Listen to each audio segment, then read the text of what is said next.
Way out west, there's a stretch of country folks like to judge from a distance. They see it from 30,000 feet, or cruise past it on the highway with the windows up and the AC on. They call it a wasteland. Flat, dry, empty. Just scrub and sun and not much else. Now, I don't rightly see it that way, because when folks talk about wasteland, they're usually looking at the surface. Let me tell you about the real wasteland. It's not what you see out the window. It's what stayed buried for decades and is now rising to the surface. This place wasn't always quiet. There was a time when water moved through canals here, when fields were worked, and towns like Imperial, Buena Vista, and Palisade held on because water made it possible. When oil exploration moved through this valley, many wells were drilled with energy in mind, and when they didn't produce, they were often turned over to landowners for water use. For a time, that worked. Those wells filled stock tanks. They helped folks through dry years. They became part of everyday life out here.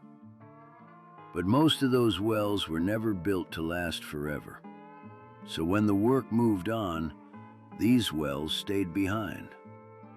And the Pecos Valley didn't stop changing.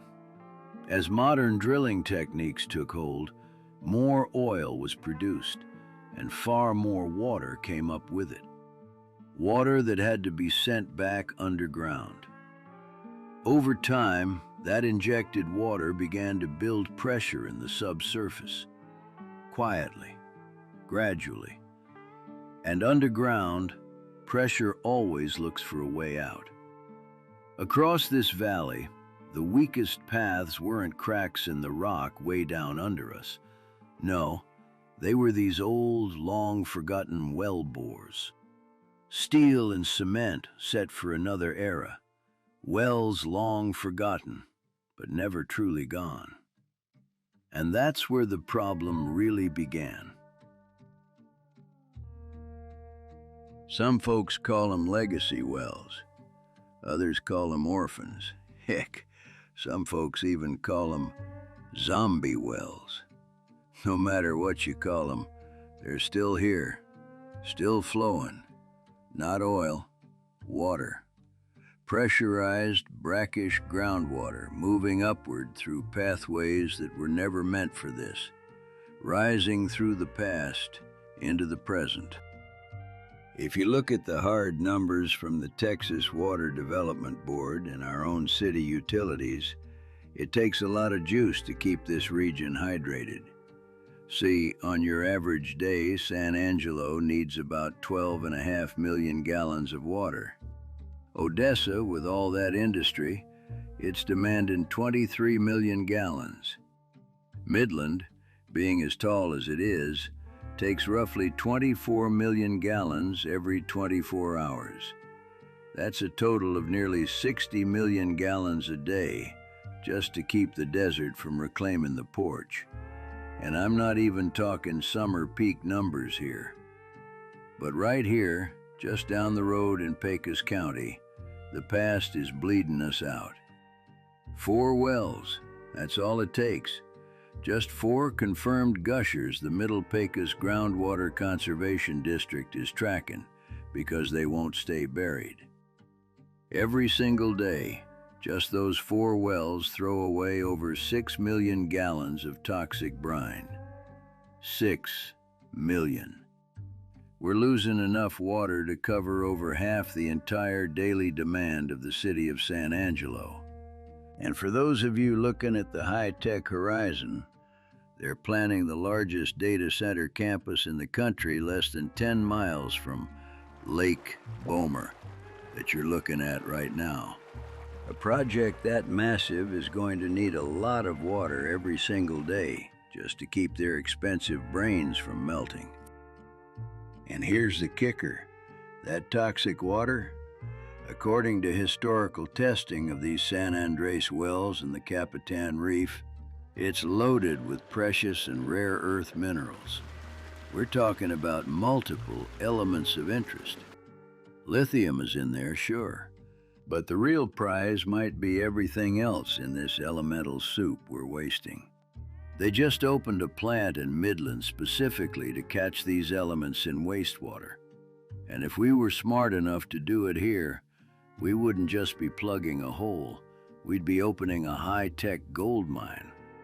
In fact, the profitability of mining these minerals could be just as high as the demand for the water itself. Instead, that waste hits 2.3 billion gallons a year. Think about that. Just these 4 wells waste enough water to supply every soul in Odessa for over 3 solid months. But right now, we're just watching it soak into the dirt or shake the ground till the next well blows out. So while we're over here skimping on showers and checking the rain gauge like it's a holy relic, the future is already here. It's just being puked onto the salt flats, one rusted pipe at a time. Legacy wells. Not always the legacy we mean to leave behind. This isn't theoretical. These wells are flowing right now, on their own, with no control, and no plan for where that water ends up. What started as a workaround has turned into a long-term liability. Quiet, persistent, costly. Left unmanaged, that water doesn't disappear. It is 10 times saltier than the ocean. It degrades the soil until nothing but salt cedar can survive, intrudes into our shallow aquifers, and adds a crushing load to the Pecos River, a river that is already so depleted it barely flows. But handled differently, with intention and control, it can become something else entirely. That's where our project begins. By capturing water that's already here and guiding it into a small-scale treatment system, we can improve quality, capture resources, and restore purpose to something long ignored. Our proposed pilot study supplies a working landscape. Here, treated brackish water will intend to support food and forage crops, proving recovery is possible when water is handled right. This is what progress looks like out here. Not overnight change, but momentum. Proof that when effort meets opportunity and the right tools meet real work, a landscape can answer back. This is the Imperial Oasis project, a working model for rural renewal, water recovery, and environmental restoration, rooted in West Texas reality. Not to reinvent the land, but to finish the job right. And what happens when a place decides to stop wasting what's rising right beneath it? You can hide a problem for a while, but pressure always finds a way up, and there's no more rug to sweep it under.